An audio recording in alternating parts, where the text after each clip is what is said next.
Olá, sejam muito bem-vindos. Eu sou Elaine Gomes e hoje vamos falar aqui no sampa.arte.br de um movimento chamado Dadaísmo. Dadaísmo, Elaine, o que é Dadaísmo? Pois é, um dia um grupo de artistas que se reuniam, porque nessa época, na década de 10 ali, chegando em 1920, os artistas tinham o hábito de se reunir. A gente vai ver isso depois aqui no Brasil, na Semana de Arte Moderna de 22, que os nossos brasileiros também, né, tinham grupos de artistas, mas nessa época aqui na Europa, principalmente na França, os artistas se reuniam nos cafés, nos boulevards, né, e ficavam conversando, discutindo arte, discutindo movimentos sociais, críticas sociais, e não foi diferente com esse artista que nós vamos falar hoje, que é o Marcel Duchamp.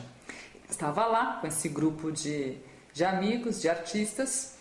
Vamos pensar também que pessoas que passam por guerras, por revoluções, são pessoas que acabam sendo inseridas, né, num questionamento, numa crítica. Não dá para passar por uma guerra, né, gente, e continuar ileso, fazer de conta que nada aconteceu. Tendo a arte, então, como um instrumento de expressividade, por que não? E esses artistas ficavam ali, então, comentando, discutindo, e um deles, o Marcel Duchamp, precursor praticamente, estavam ali abrindo um dicionário francês, de repente caiu na palavra dada. Dada quer dizer cachorrinho, ou seja, não queria dizer nada, porque também era essa a ideia. Estavam ali justamente para questionar, para chocar, para impactar a arte até então dita como a arte certa, como a arte correta dos salões, dos escolhidos. E o Marcel Duchamp traz esse questionamento. E sabe como, gente? Eu estava lá um dia na casa dele, histórias, hein? Sabe aquele quartinho que todo mundo tem da bagunça? Muito bem, ele estava lá, viu uma roda de bicicleta, um banquinho, um garfo e começou a mexer com esses objetos. E foi percebendo que um objeto sobreposto, colocado, interligado no outro, me dava uma outra composição. Bom, ficou com isso na cabeça e foi para Nova York, porque Nova York, né, a Europa estava perdendo um pouco desse espaço para as artes, para os questionamentos, muitas guerras, muitas brigas, né, muitos desentendimentos sociais, e aí Nova York começa a ser esse ponto de discussão. Ele vai para lá e começa a discutir isso com as pessoas. Ele liga para a irmã dele e fala: me manda lá o banquinho com a roda de bicicleta e o garfo. E ela responde: aquilo que estava lá no quarto da bagunça, joguei fora. Aí sim, gente, que a coisa começa, porque eu não precisava exatamente, eu não, né? Ele não precisava exatamente daqueles objetos, porque aqueles objetos estavam ali, em série, em números. Ele podia pegar qualquer outra roda de bicicleta, um garfo, um banquinho e fazer a composição. O que ele não tinha como reproduzir era a ideia, o conceito. E aí é o que a gente vai ter até os dias de hoje nas grandes bienais. Todo mundo fala assim: mas esse monte de pneu em cima do outro eu também faço, meu filho também faz? Faz, eu faço, você faz. Mas por que que você faz?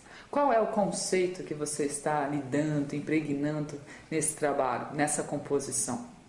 E assim foi com a roda de bicicleta, então. Esse conceito, né? O que eles vão chamar de ready-made, o objeto pronto, a coisa pronta. Então eu tenho pronto já, eu vou fazer a composição de algo pronto.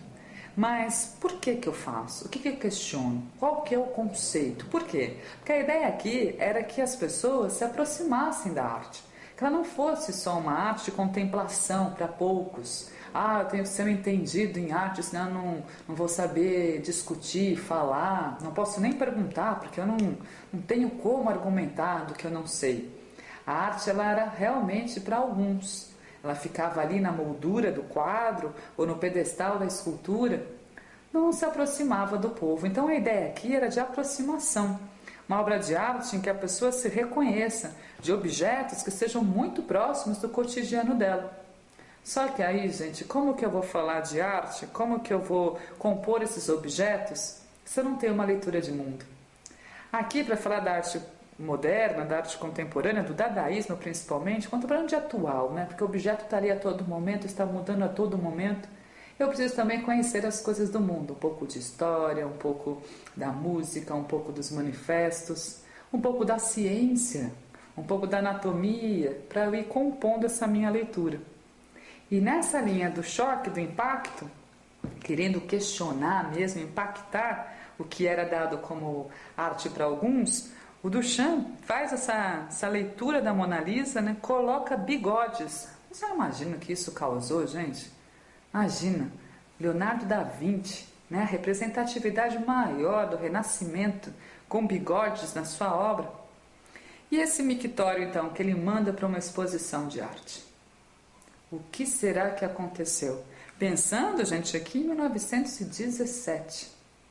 Ah, mas isso eu quero saber a sua opinião e eu quero travar essa discussão com vocês aí. Seguem os nossos textos, seguem outros trabalhos e outros artistas dadaístas também, para que a gente possa ir aumentando esse nosso repertório, porque a partir de agora tudo começa a mudar e a sua opinião, a sua interpretação, a sua leitura, ela vai ser muito importante para esse entendimento, esse compartilhamento da história da arte. Eu fico por aqui, mas eu estou aguardando aí a sua opinião.